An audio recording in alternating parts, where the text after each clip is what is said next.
नमस्कार दोस्तों, स्वागत है। अगर चैनल पर नए हैं तो सब्सक्राइब जरूर करें। गौतम बुद्ध की प्रेरक कहानी से जानें कि आलस्य का मूल कारण क्या है और किस तरह उसे अपने मन मस्तिष्क से हटाया जा सकता है। किसी नगर में एक व्यक्ति रहता था। वह बहुत आलसी था और उसे यह बात पता थी।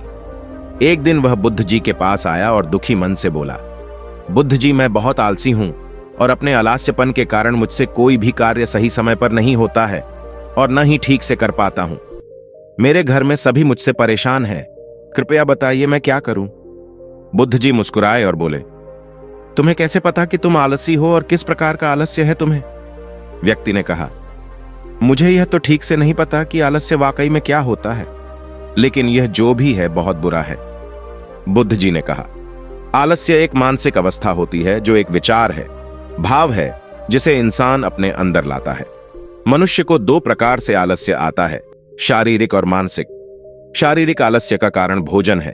जब हम ऐसा भोजन करते हैं जिसमें खुद कोई जीवन नहीं है तो शरीर के लिए बोझ बन जाता है और फिर यह आलस्य पैदा करता है, क्योंकि हमारा शरीर भोजन से मिलने वाली ऊर्जा पर चलता है। जैसा भोजन हम इसे देते हैं वैसी ऊर्जा यह हम देता है।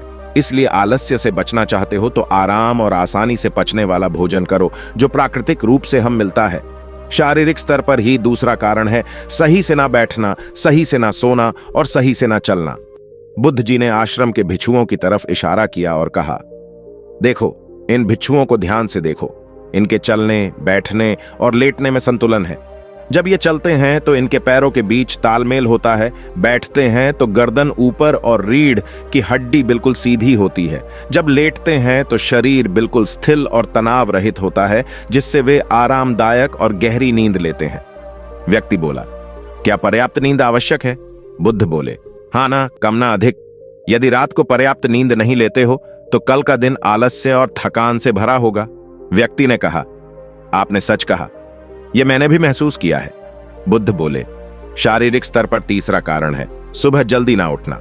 जल्दी तभी उठ पाओगे जब रात को सही समय पर सोगे। इन आश्रम के भिक्षुओं को देखो, इनके रात का सोने का समय निश्चित है, तभी यह सब जल्दी उठते हैं।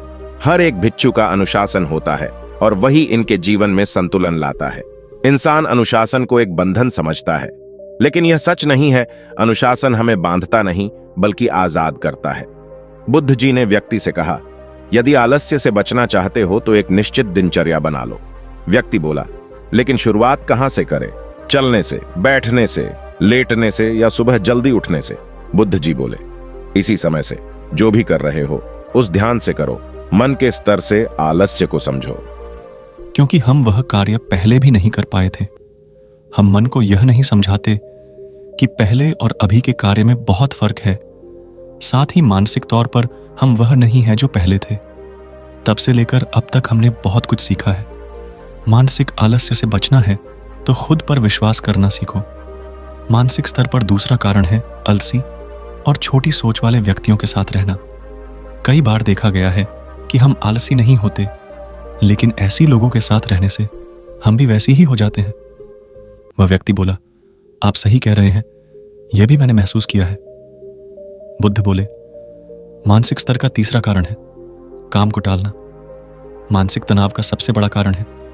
हमें पता नहीं चलता, लेकिन धीरे धीरे यह आदत हमारे अंदर घर कर जाती है और जिंदगी खराब कर सकती है। इसलिए कोई भी कार्य आज कर सकते हैं, उस आज ही करो, कल नहीं। बुद्ध ने कहा, मानसिक आलस्य का चौथा कारण है लक्ष्य स्पष्ट न होना। मान लो तुम एक रेगिस्तान में फंसे हो और तुम्हें प्यास लगी है तो क्या करोगे?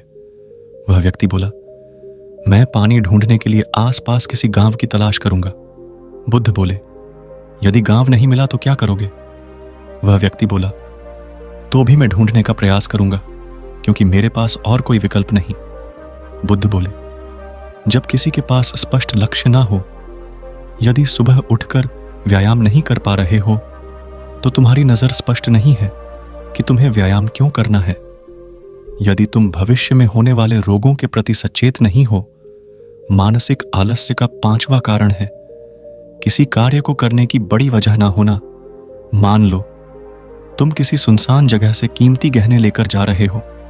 तुम थक गए हो और बैठना चाहते हो। यह सोचकर तुम पेड़ के नीचे बैठ जाते हो। तुम देखते हो कि सामने से कोई डाकू आ रहा है तो क्या ऐसे में भी तुम्हारा आलस्य तुम्हें भागने से रोकेगा? नहीं, तुम्हारा आलस्य सिर्फ उन्हीं कार्यों को करने से रोकता जिन्हें करने की बड़ी वजह नहीं होती है। बुद्ध ने कहा, मेरी बात ध्यान से सुनो। जहां स्पष्टता है और कार्य करने की बड़ी वजह, वह आलस्य हो ही नहीं सकता। वह व्यक्ति गौतम बुद्ध से बोला, मुझे आलस्य का सारा खेल समझ आ गया। इस आर्टिकल में गौतम की आलस्य न करने की प्रेरक मोटिवेशनल कहानी बताई गई है, जिसे अपने जीवन में धारण करके व्यक्ति ऊंचाइयों तक पहुंच सकता है।